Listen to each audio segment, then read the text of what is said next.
রাশিয়ার নিরাপত্তা বলয় বিশ্বের সবচেয়ে কঠিন ও দুর্ভেদ্যগুলোর একটি। তাদের বিশাল ভূখণ্ড জুড়ে ছড়িয়ে আছে বহুস্তরীয় আকাশ প্রতিরক্ষা ব্যবস্থা। স্বল্প পাল্লার ব্যান্টাসির S-1 থেকে শুরু করে সোভিয়েত যুগের পরীক্ষিত S-300, আর তার সাথে যুক্ত হয়েছে সর্বাধুনিক প্রযুক্তির S-400 সিস্টেম।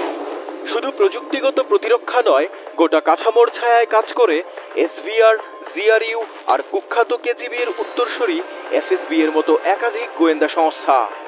রাডার ও সেন্সর ফাঁকি দিলেও এই গোয়েন্দাদের নজর এড়িয়ে যাওয়া প্রায় অসম্ভব বলেই ধরা হয়।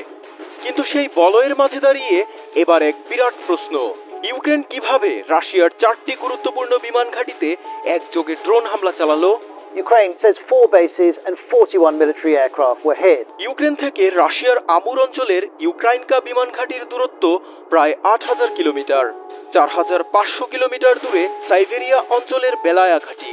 তুলনামূলক কাছাকাছি থাকা ডিয়াগিলেভো, ইভানোভা সেভার্নি আর ওলেনিয়া বিমান ঘাঁটির দূরত্ব প্রায় 500 থেকে 2,000 কিলোমিটার পর্যন্ত। এই ঘাঁটিগুলোতেই রাখা হতো Tu-95, Tu-160 সহ Tu-22M3 এর মতো রাশিয়ার পরমাণুবাহী বোমারু বিমান। সম্প্রতি ইউক্রেনের এক ঝাঁক ড্রোন হামলায় এসব ঘাঁটির 40টিরও বেশি যুদ্ধবিমান ক্ষতিগ্রস্ত হয়েছে, যার আর্থিক মূল্য প্রায় $7 বিলিয়ন। এসব ড্রোন সরাসরি ইউক্রেন থেকে নয়, বরং ঘাঁটিগুলোর আশেপাশের অঞ্চল থেকেই উৎক্ষেপণ করা হয়।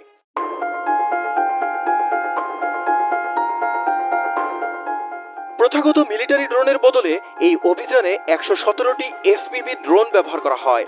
আকারে ছোট আর হালকা ড্রোনগুলো একদল এজেন্ট চোরাই পথে রাশিয়ায় পৌঁছে দেয়, অন্য দল সেগুলোর জন্য অ্যামিনিশন সংগ্রহ করে।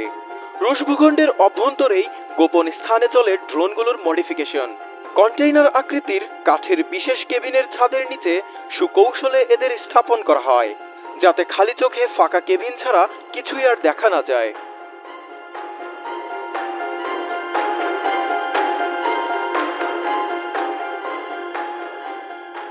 রাশিয়ার 5টি ভিন্ন অঞ্চলের ভিন্ন ভিন্ন টাইম জোনের সাথে মিলিয়ে কাঠের কেবিনগুলোকে ট্রাকে তোলা হয়। এই ট্রাকগুলোর মালিক ছিলেন রাশিয়ায় বসবাসকারী এক ইউক্রেনীয়। তিনি স্থানীয় 4 জন রুশ ড্রাইভার ভাড়া করেন, যাদের দায়িত্ব ছিল পূর্ব নির্ধারিত সময় ও পথে কেবিন সহ ট্রাকগুলোকে বিমান ঘাঁটির আশেপাশের নির্দিষ্ট গন্তব্যে পৌঁছে দেয়া।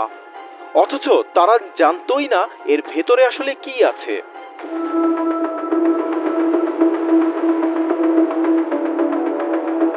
স্পাইডারস ওয়েব নামের এই গোপন মিশনের পরিকল্পনা হয় 1.5 বছর আগে, যার পুরো ছক কষেছিল ইউক্রেনীয় গোয়েন্দা সংস্থা SBU।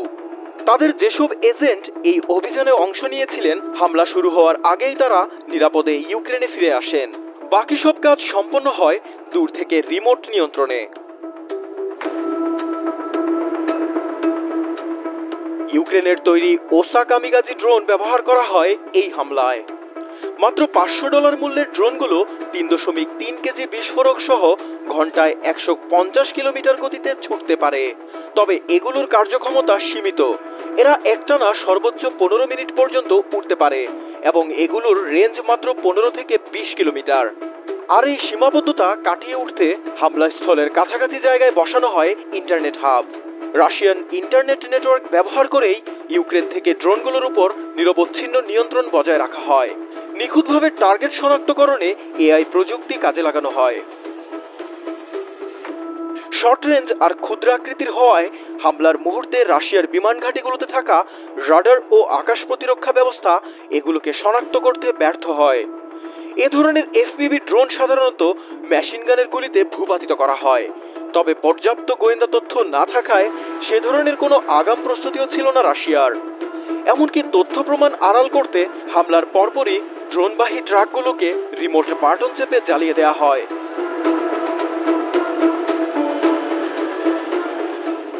হামলার পর নাসার স্যাটেলাইট চিত্রে দেখা যায় রাশিয়ার বেলায়া বিমান ঘাঁটির 7টি স্ট্র্যাটেজিক বোমারু বিমান ধ্বংস হয়েছে। এর মধ্যে 4টি Tu-22M ও 3টি Tu-95 ছিল। ওলেনিয়া বিমান ঘাঁটিতে হামলার এক ফুটেজে দেখা যায় বিস্ফোরণের পর কালো ধোঁয়া উঠছে 2টি Tu-95 থেকে। এর ঠিক পাশ দিয়ে একটি ড্রোন উঠছে।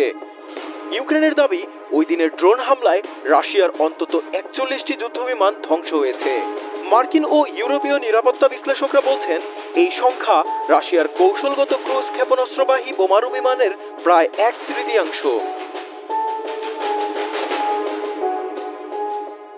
ভারত পাকিস্তানের সাম্প্রতিক সংঘাতের পর রাশিয়ার অভ্যন্তরে ঢুকে ইউক্রেনের এমন হামলা একটি বাস্তবতা স্পষ্ট করে দিয়েছে। ড্রোন প্রযুক্তি ও কৃত্রিম বুদ্ধিমত্তার উত্থানে প্রথাগত যুদ্ধের ধরন নাটকীয়ভাবে পরিবর্তিত হচ্ছে গোটা বিশ্বে। যুদ্ধ মানেই এখন আর ট্যাঙ্ক, যুদ্ধবিমান বা বিশাল সেনাদল নয়, বরং ক্ষুদ্র, সস্তা এবং দুর্নিয়ন্ত্রিত ড্রোন দিয়েও ব্যাটেলফিল্ডের সমীকরণ পাল্টে দেওয়া সম্ভব।